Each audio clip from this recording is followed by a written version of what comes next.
Hi, this is Andy XL back with another NFXL podcast.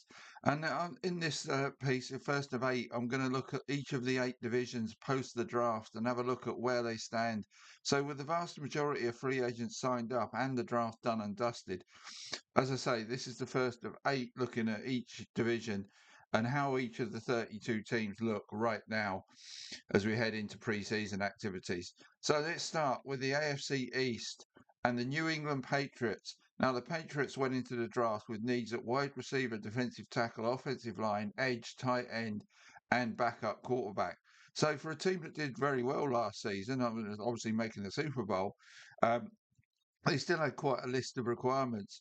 Koleb Lonu was their first round pick, and they also used a sixth round pick on another O lineman in Demetrius Crownover. So the question now is how does the left side of their O line that let them down late last season, particularly in pass protection, come together? Um, Lomu last year's first rounder Will Campbell and free agent Elijah Vera Tucker will likely compete to fill two slots on Drake May's blind side, with another 2025 draftee Jared Wilson likely to move from left guard to centre to replace Garrett Bradbury. So there's plenty of question marks over that O line still. Gabe Yakas was their second round choice at edge. He joins free agent addition Draymond Jones, who was added to replace Calabon Jason. So overall, the Pats pass rushing unit should be a little better than it was last season as a result of these moves. Tight end Eli Raridon was the Patriots' pick in the third round. This adds youth and depth as the Pats seek to replace the departed Austin Hooper with Raridon and free agent acquisition Julian Hill. Now, Baron Morton might be completely under the radar, but it might be quite a shrewd final round pick to compete with Tommy DeVito for the backup role behind Drake May. I've liked Morton. I think he's got potential. But obviously, he's probably not going to see much playing time behind Drake May. But if May were to get hurt, Morton might surprise a few. Their other draft picks were used on depth additions at cornerback, inside linebacker, running back, and another edge guy. Wide receiver and defensive tackle were not addressed in this draft. Right, Romeo Dubes has replaced Stefan Diggs at wide receiver via free agency, which looks like a slight downgrade on last season.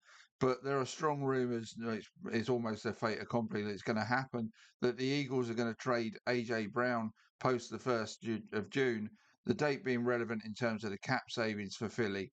And the Pats are being strongly linked with a star veteran wide receiver who could be a real difference maker for the Pats offense. So if that happens, it could be transformational, but it hasn't happened yet. So I'm just taking it on the basis of what they have now. That leaves defensive tackle, where the Pats lost Kairis Tonga to free agency and have yet to replace him. Excuse me. And with the lack of available free agents about bit around now, that could see the interior of the Pats D line weakened from last season. If the Patriots are able to add Brown at wide receiver and they look to get stronger, then they look to be stronger overall than they were last season when they came up just short of winning it all, but came from nowhere to be AFC champions. Now, one thing that will be different this season from last season, they'll have a tougher schedule. They had a pretty easy run of it schedule-wise last season, but maximised their opportunity to their credit. This season's going to be a much tougher schedule, so they're going to have to be better. The areas of concern are still the left side of the O line and the heart of that unit too, as well as the interior of the D line. So the trenches are going to be absolutely crucial to how whether the Patriots can move on from last season. Now, the potential biggest challenger to them is the Buffalo Bills. Inside linebacker, guard, edge, cornerback, and wide receiver were the areas the Bills needed to look at in the draft. They managed to trade their way to having 10 picks in this draft. And with the first two at the top and bottom of round two, they took TJ Parker at edge and Davis and Bognerson at cornerback to take care of two of those needs. Then wasted no time in round four by using the three picks they had in that round to cover the other three via O lineman Jude Bowery, wide receiver Skylar Bell, and inside linebacker Caleb Elamzor. Now, the mere fact that we're talking about second and fourth rounders to cover needs here, that's a bit risky in terms of are they, do you get good enough candidates at that level to be starters, particularly the round four guys.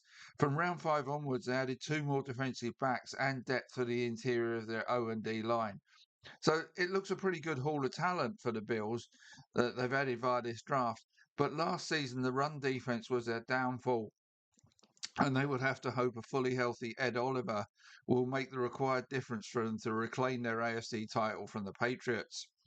The New York Jets, having made plenty of free agency moves, the majority of which were on defense, as well as adding Geno Smith at quarterback and Dylan Parham at guard, the Jets came into the draft looking to improve their roster at wide receiver, cornerback, nickelback, edge, tight end, and possibly at quarterback if the opportunity presented itself.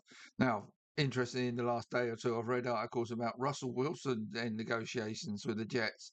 Um, that'd be interesting how that works. With Geno Smith, they were starter and backup at Seattle, but it might be the other way around here. That'd be an interesting chemistry. On the back of that free agency work, though, the Jets have had one of the best drafts as they landed David Bailey as the best pass rusher in class, Kenyon Sadiq as the best tight end in class, Omar Cooper as much needed support for Garrett Wilson at wide receiver, D'Angelo Pons at cornerback. They also got Daryl Jackson Jr. to bolster their D line group. Then came Klugnik as potential backup. And now he might be competing with others, as I've said, to Jack Geno Smith at quarterback before ending their draft business by adding depth on their O line and the secondary. Now, they had a lot of work to do and they still look thin at wide receiver. And with so many new bodies on defense, it may take time for that defense to show how good it could be. But it should certainly be better than the lowly ranked defense the Jets had last season. Now, it's always going to be too much to ask the Jets to close the gaps to the Patriots and Bills in one off season. But the Patriots did it last year, and there are some similarities here. And the Jets are going to get a pretty soft schedule as well, like the Patriots did last season. But I still think it might be a bit too soon for them. This roster looks well capable of making significant inroads into closing the gap between them and the top of this division, though, before the 2027 draft, well, they have another three first-round picks to make some more quality additions to their roster. So maybe from 27 onwards, the Jets are ones to watch, and they might, they're going to do a lot better this season than last season. The Miami Dolphins. Now, they're heading in the opposite direction. They've basically emptied out their talent and started again this off-season, so came into the draft with needs everywhere you look. Good job they had 13 draft picks then to start the rebuild with. Seven of those went on offense in the form of three wide receivers, two O linemen, and two tight ends. None of the three wide receivers profile as the sort to turn into wide receiver ones, with the possible exception of Chris Bell. Caleb Douglas looks like a real gamble with a third round pick. Bell, may, like I say, maybe is the most talented. Not maybe, he probably is the most talented. But he's coming back from a nasty injury, whilst Kevin Coleman could be more of a depth receiver than a starter. Will Kaczmarek may be the best blocking tight end in the draft, but he's not going to do much as a receiver. And the other tight end, Sador Traore, is raw and off the international player pathway, so he's unlikely to figure much in year one of his NFL career. Caden Proctor could be a good addition as a first round offensive tackle, but he has had issues with fluctuating weight in the past. While sixth rounder DJ Campbell will more likely be a depth guy than starter. All of which indicates the Dolphins' offense is likely to be a developmental project in 2026 and not that one of a team likely to get them many wins. Cornerback Chris Johnson, inside linebacker Jacob Rodriguez, and Carl Lewis, plus outside linebacker Trey Moore, like their offensive draft room colleagues, all have promise, but again fit the mold of a team looking beyond 2026 rather than 2026 to make any challenge to the rest of the division, let alone the rest of the league. So, in summary, this draft still lends me to believe the Patriots and Bills will battle it out for the divisional title next season, but the Jets may close the 9-game gap between them and second place in this division by get within 3 or 4 games or less, as they look to have moved well ahead of the Dolphins, who are in rebuild and development project mode for next season. The Bills have the better draft than the Patriots, but if A.J. Brown does end up in New England, that would swing things back in their favour as potential divisional champions in 2026. Neither of them had anywhere as good a draft as the Jets, though, who for me pretty much nailed it and have had a really good off-season in terms of free agency too. The Dolphins have taken a couple of gambles in this draft, and they look short of safe, strong picks. And as such, are one of the teams likely to get an early round one pick in 2027. I would be far from surprised if they had the first overall pick next time around.